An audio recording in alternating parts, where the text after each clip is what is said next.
shall scatter thee among all people, from one end of the earth even unto the other. And there thou shalt serve other gods. What are we doing? Which serve other gods, which neither thou nor thy fathers have known, even wood and stone. Even wood and stone. Right. So we're in every nation on this earth. Right, Every nation, every kingdom. Now, all right, now watch this. Yo, that was Deuteronomy 28. Right, Right? devil. Hold on. Hold on. That was Deuteronomy 28. Where are they being scattered from? We're being scattered from where? Jerusalem, our homeland. All right, were you in Jerusalem? I was not born in Jerusalem. Then you ain't no Israelite. This ain't about you.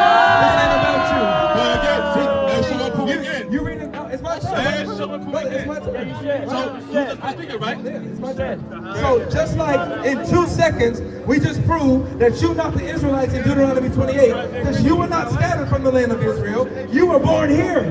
You from here. You not from here. You here, son. So with that being said, Bring you it out, not Mark. Israelite. This is an argument by the Christians and unbelievers that really doesn't need to be answered.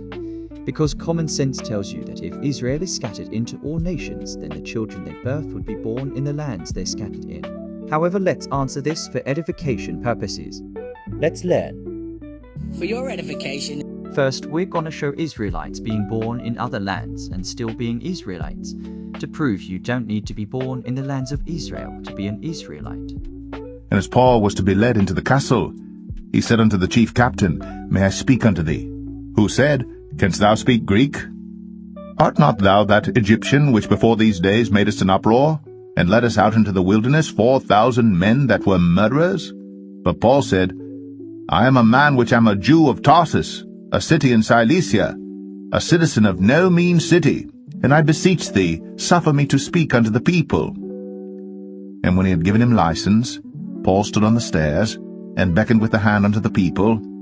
And when there was made a great silence, he spake unto them in the Hebrew tongue, saying, I am verily a man, which am a Jew, born in Tarsus, a city in Cilicia, yet brought up in this city at the feet of Gamaliel, and taught according to the perfect manner of the law of the fathers, and was zealous toward God, as ye all are this day. Paul is an Israelite, and he was not born in the land of Israel. He was born of a Roman city or province. Let's get the second witness.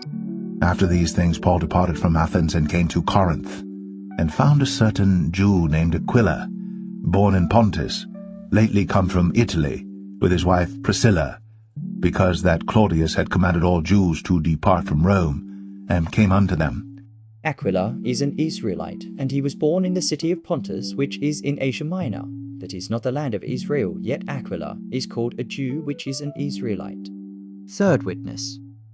And there went a man of the house of Levi, and took to wife a daughter of Levi. And the woman conceived and bare a son. And when she saw him that he was a goodly child, she hid him 3 months. And the child grew, and she brought him unto Pharaoh's daughter, and he became her son. And she called his name Moses. And she said, Because I drew him out of the water. Moses was born in Egypt, and yet he's an Israelite born of the tribe of Levi. So again, you can be an Israelite and be born in other lands. Fourth witness. And unto Joseph were born 2 sons before the years of famine came, which Asenath, the daughter of Potipharah, priest of On, bare unto him. And Joseph called the name of the firstborn Manasseh, for God, said he, hath made me forget all my toil, and all my father's house. And the name of the second called he Ephraim, for God hath caused me to be fruitful in the land of my affliction. And Jacob said unto Joseph, God Almighty appeared unto me at Luz in the land of Canaan, and blessed me, and said unto me, Behold, I will make thee fruitful, and multiply thee, and I will make of thee a multitude of people, and will give this land to thy seed after thee for an everlasting possession. And now thy 2 sons, Ephraim and Manasseh, which were born unto thee in the land of Egypt, before I came unto thee into Egypt, are mine. As Reuben and Simeon, they shall be mine.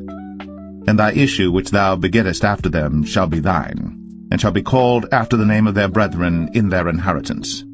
Ephraim and Manasseh are Israelites born from the loins of Joseph in the land of Egypt. Yet Jacob said Joseph's sons will be as his sons, just like Reuben and Simeon. Fifth witness. And there were dwelling at Jerusalem Jews, devout men out of every nation under heaven. Now when this was noised abroad, the multitude came together, and were confounded, because that every man heard them speak in his own language. And they were all amazed, and marveled, saying one to another, Behold, are not all these which speak Galileans?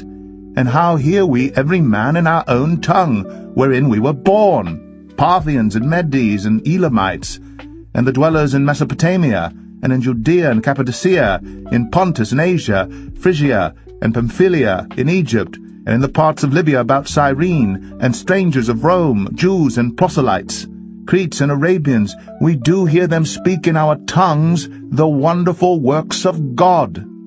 All these Jews who were Israelites in Acts 2, hearing the wonderful works of Yah, were born in other lands, not in the land of Israel. Yet they are still Israelites, again showing you don't have to be born in the land of Israel to be an Israelite. 5 witnesses of Israelites being born in other lands should be enough proof that you don't need to be born in the land of Israel to be an Israelite. But let's show 2 more witnesses. Thus saith the Lord of hosts, the God of Israel, unto all that are carried away captives, whom I have caused to be carried away from Jerusalem unto Babylon. Build ye houses, and dwell in them, and plant gardens, and eat the fruit of them. Take ye wives, and beget sons and daughters, and take wives for your sons, and give your daughters to husbands, that they may bear sons and daughters, that ye may be increased there, and not diminished. And seek the peace of the city whither I have caused you to be carried away captives, and pray unto the Lord for it, for in the peace thereof shall ye have peace. Now, Jeremiah is talking to Jews that were taken into captivity in Babylon, but this advice can be applied to any of Israel's captivities, including the one in the last days.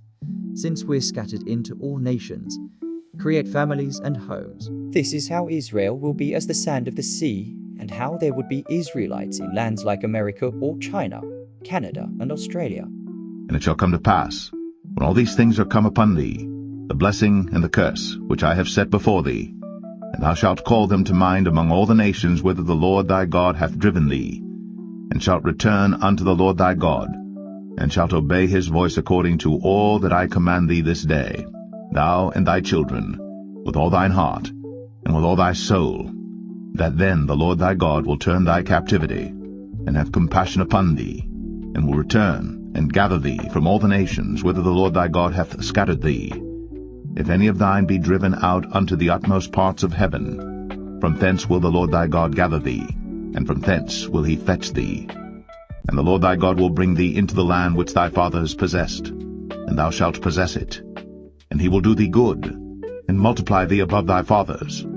This is Deuteronomy, but it is prophecy, and Moses is telling Israel that we would be scattered into all nations, bringing into mind the blessings and curses of Deuteronomy 28, which we are fulfilling currently. But important to note, Moses says you and your children will be gathered from all nations where Yah has scattered us, meaning that there are Israelites who are not born in the land of Israel. We hope and pray that this lesson was edifying and educational. If any Christian tries to say you are not an Israelite because you weren't born in the land of Israel or your ancestors weren't, you now have some verses you can use to refute and rebuke these unbelievers. The Lord bless thee, and keep thee. The Lord make his face shine upon thee, and be gracious unto thee. The Lord lift up his countenance upon thee, and give thee peace. Shalom.